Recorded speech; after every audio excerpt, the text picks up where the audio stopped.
Football news, if there was some, but today, Craig, at least in the Big 12, the big news is in college basketball. Tyrese Hunter from Iowa State, who was in the transfer portal, he was down to believed to be Texas and Kansas. He has chosen to play for Texas and Chris Beard, whose roster is chock full of transfers, and that's what he's done. He is the portal king, really, or one of them of college basketball. And, I don't know. I mean, I guess Scott Drew probably is because he's won a national championship with him. But I don't know, man. Texas Tech's right in that mix, and there's a few just in the Big 12 alone. I mean, they've got a lot of transfers, but I don't know about Crown and King because it hadn't really amounted to anything just yet. Yeah, but I mean, as far as just loading his team up with, mostly college transfers, Chris Beard's done that at Texas in what's going to be his second season now.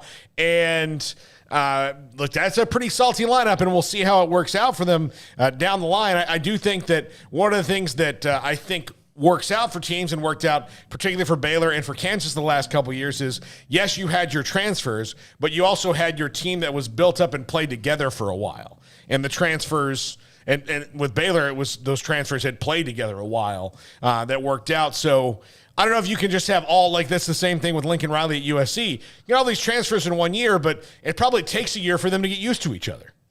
Yeah, I mean, it takes some amount of time. If it didn't, then Chris Beard's Texas team last year would have been good out of the gates and would have remained good and they ended up having a respectable year when all was said and done, made the tournament and all that. So, it worked out okay. But in terms of, building a championship roster, I think you got to have a little bit more meat on the bone, and you can't just throw a bunch of ingredients together and expect that it's going to be a masterpiece recipe. So he's got some great ingredients, whether they all mesh together or not, is the question. And last year they did not all the way. There was a little bit off that prevented them from being even better than they were. So, it's just the trendy thing to do now. Baylor does it. Texas Tech does it. It seems like they recruit more out of the portal, as much as anybody, and more than they do the high school ranks. But it kind of seems like that with most teams nowadays. And even if it may seem that way, it may not be the case. But it's just, it's very transfer heavy right now in the Big 12, from Tech to Baylor to Texas to Kansas. And a lot of it's all just incest, basically. Like it's, Jalen Bridges going from West Virginia to Baylor. It's now Tyrese Hunter going from Iowa State to Texas. It's, McCullough going from Tech to Kansas. And, Matthew Meyer could, in theory, end up in the Big 12 at, Texas Tech. And it's great for those guys. It's great they have that freedom of movement. I kind of hate it. I don't like seeing basically all the teams. It'd be like the Redskins and the Cowboys and the Commanders and the Cowboys and the Eagles and the Giants just trading each other's players and then coming back next year, and it's just rearranged versions of the same teams.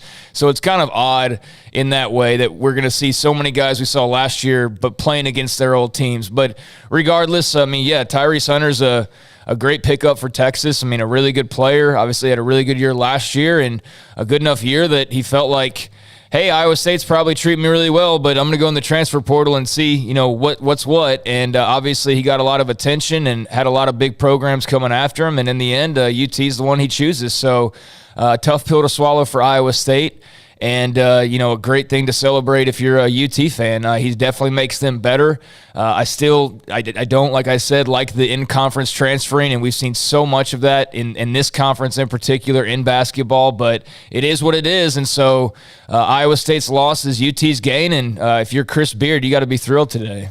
Yeah, I don't know. And the era is different now, but to me, even, 20 years ago, you just wouldn't have seen it unless you were just trying to be really bitter or I don't know. It's so different. So I think it's hard for a lot of us to wrap our head around, like, how could you want to go to a team in conference, a team that you several times last year, at least twice, maybe three times, got geeked up to beat. Yeah. And you psychologically put it in your head, like, I don't like these guys. Yeah, I just don't think they think that like the fans do. I think they just think about, okay, where's the most money or where's the best fit and where's the spot for me. Where's my spot? And all of us on the outside looking in who are just fans or media or whatever you want to label it, we look at it a little bit differently. Yeah, it's like, it's like staying it's like being in the family. It's weird, like a cheating thing almost. You know what I'm saying? It just feels strange to see a UT guy now, or that was an Iowa State guy, and see a Baylor guy that was a West Virginia guy, and see a Kansas guy that was a Tech guy. Like, I don't know why these guys can't transfer out of the conference. I know they've got options, but for some reason they end up right where they were, basically just shifting over a state or two. So it's kind of weird, again, how that's all played out. I'm not the biggest fan of just the inter-conference trading around, and I've said that now a couple of times, so I think my point's been made there. But regardless, it doesn't matter how I feel. It's what was best for Tyrese Hunter. It's what was best for Kevin McCullough and Jalen Bridges and all these other guys. So it's a weird trend, but it's a trend that's benefiting Texas today. Yeah, it is. And, I'll be curious to see